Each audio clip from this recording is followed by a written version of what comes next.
Hey, you know what I think you and I should do this weekend? We should go on a hike. I love hikes. So does my dog Rafiki. Maybe if we're lucky, we could take our Rivian R1S or R1T. I would love an EV truck and drive it up to, say, Yosemite National Park. And after we're done hiking around this beautiful national park and we need a charge, not only for our car, but maybe to recharge ourselves, we could stop by the brand new Rivian charging outpost outside of Yosemite National Park. Thanks for joining me today. I'm your host, Francie. That's right, Rivian has restored an abandoned gas station to create their first charging outpost in Groveland, California. Today, we're going to look at this site, but I'm also going to pose a few questions. What makes the perfect EV charging site? And let's discuss, because we're at the brand spanking new beginning of EV charging and electric vehicle transportation, at least in this market. It's still everywhere. It's still pretty new. We get to decide what EV charging looks like, and we can totally reinvent it. It doesn't have to be like a gas station. And for everyone who comes around in the comments and says, well, I can fill up my gas tank in 5 minutes, no one's denying that. Why don't you go and do something more fun? Okay. EV charging takes longer. That's part of it. If you don't want to do that, don't get an EV, but you're missing out on a lot of fun. Anyways, let's plug in for all the details today. Thank you for joining me again on the Out of Spec podcast. Let's go.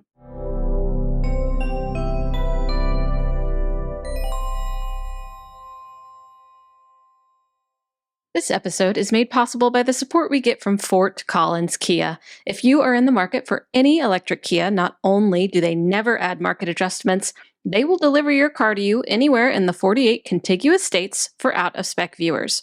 More information in the link in the show notes. Thanks for joining me today. I'm your host, Francie, bringing you all the latest and greatest electric news. Great job plugging in with me today. Another smart decision to just check off of your to-do list. Like I said, the best part, I think, about being at the beginning of something and a new way of transportation is that technically we get to design it any way we want. Of course, it has to work with the systems we have in place, like our utility grid. By the way, great podcast came out just yesterday on the Out of Spec podcast about the utility grid, the electrical grid, and I had a huge, amazing Q&A session with an expert, Kevin Hernandez, on energy and the utility grid, and answered all of my burning questions about what the grid is up to. How are we modernizing it when it comes to EV charging? Okay, back to Rivian. Rivian is a company known for its adventure-ready electric vehicles. It has recently unveiled the new charging outpost that I will bring up now if you're tuning in on YouTube in Groveland, California, located in the heart of Yosemite National Park. Rivian is a company known for its adventure-ready electric vehicles. The R1S, which is the SUV, and the R1T, which is the truck, just scream adventure. And I can't wait to see the future with the R2 and the R3 options from Rivian. They look really cool. And I wish that more automakers that were known for adventure were going electric, like Rivian has built from the ground up with their all electric brand and platform. So this Rivian Outpost offers amenities like Wi-Fi, restrooms, picnic areas, and other food to make it a nice sounding pit stop for those that are exploring the park.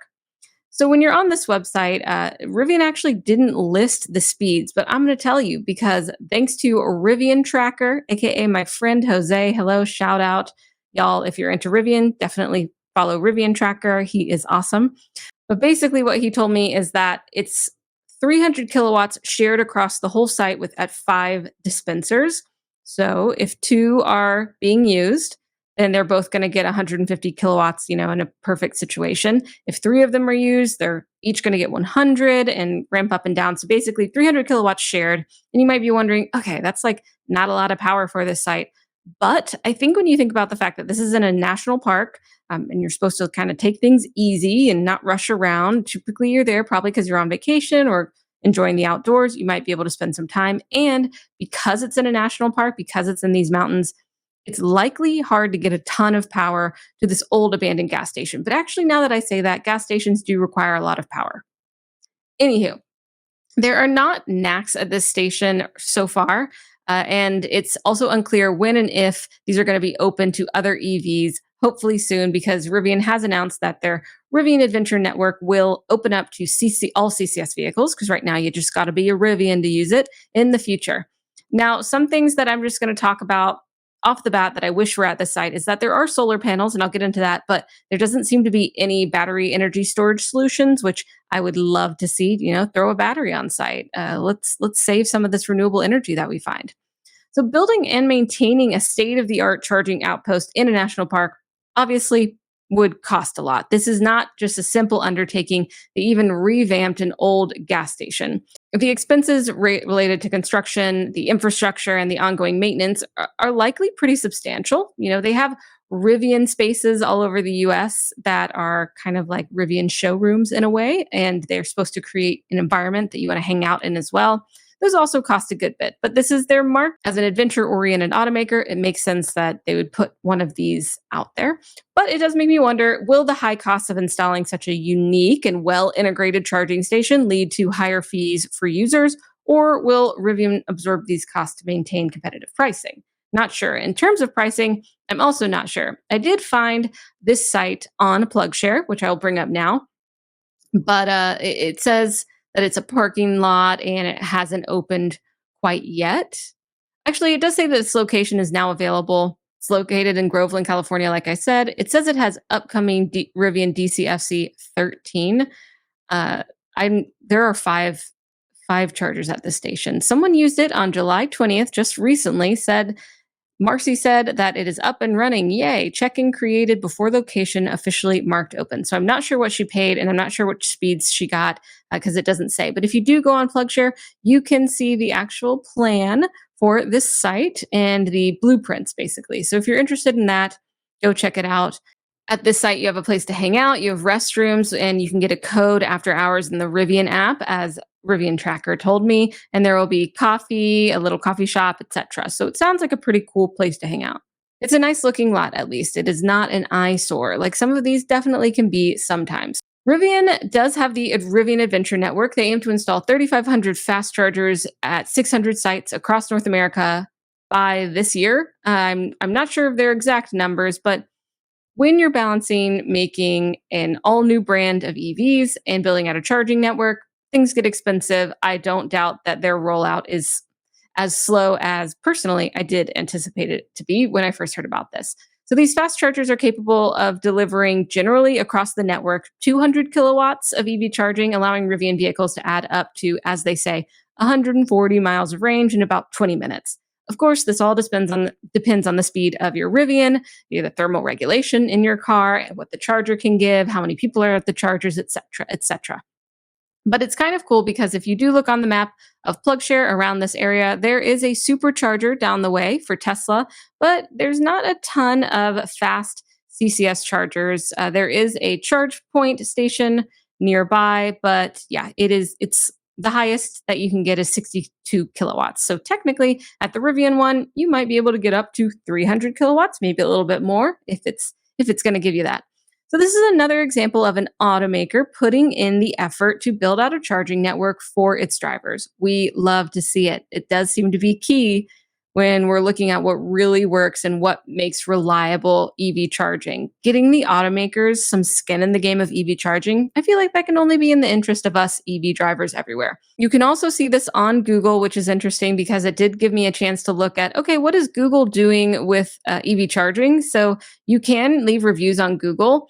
You can, of course, add your little freestyle description, but also status. You can say if it was a successful or unsuccessful charge, the wait time, and how easy it was to find the charger, which is kind of interesting. It'll be cool to see how Apple Maps and Google Maps and all the maps start to integrate EV charging and this kind of review system as well into their maps. And it doesn't have to just be PlugShare. So Rivian has stated that their network will be open to other vehicles from other brands in the near future. And they're currently one of the EV brands with access to a good portion of the Tesla supercharger network using an adapter. And this is, of course, outside of the Magic Dock stations, which are the Tesla supercharging stations that have the CCS adapter built in. So I could go with a VinFast VF8 to one of the Magic Dock stations of Tesla and charge there. Anyone could do that with a CCS, but they are built to be accessible by CCS vehicles. I charged at one of those once with the VinFast, and I loved it. Before we dive deeper into the world of EV charging, let's take a moment to appreciate the vehicles that are central to this story, the Rivian R1S and the R1T.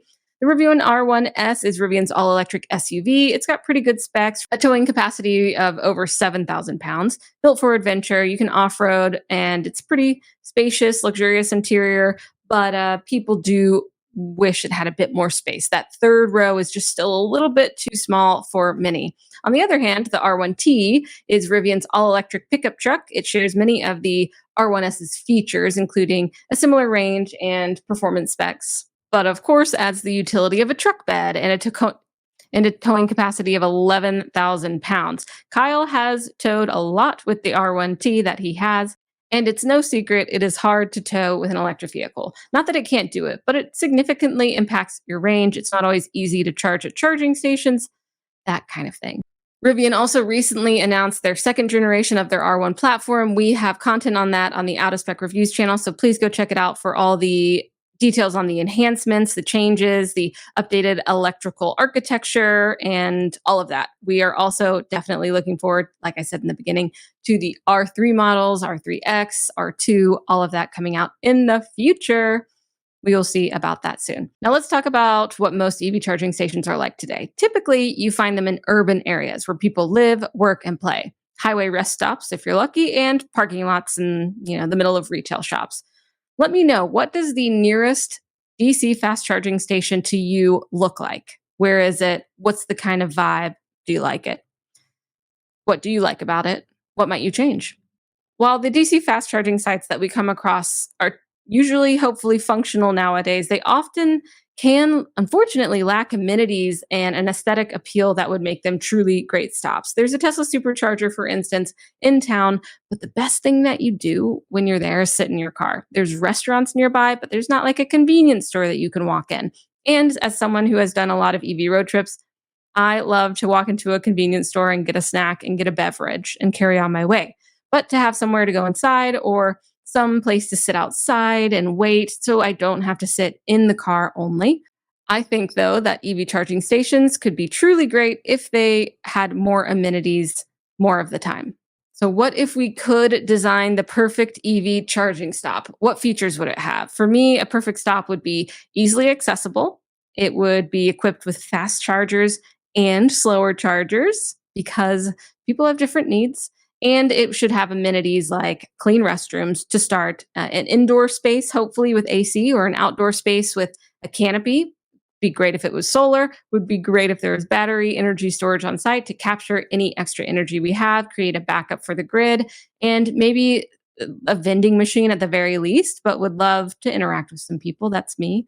I love the idea of integrating the station into its surroundings, like what Rivian is doing here, adding some personality, whether it's a beautiful natural landscape or just an urban setting, something to make it unique. Franklin's Energy, for instance, outside of Little Rock, Arkansas, that's a mom and pop shop. It has its own vibe.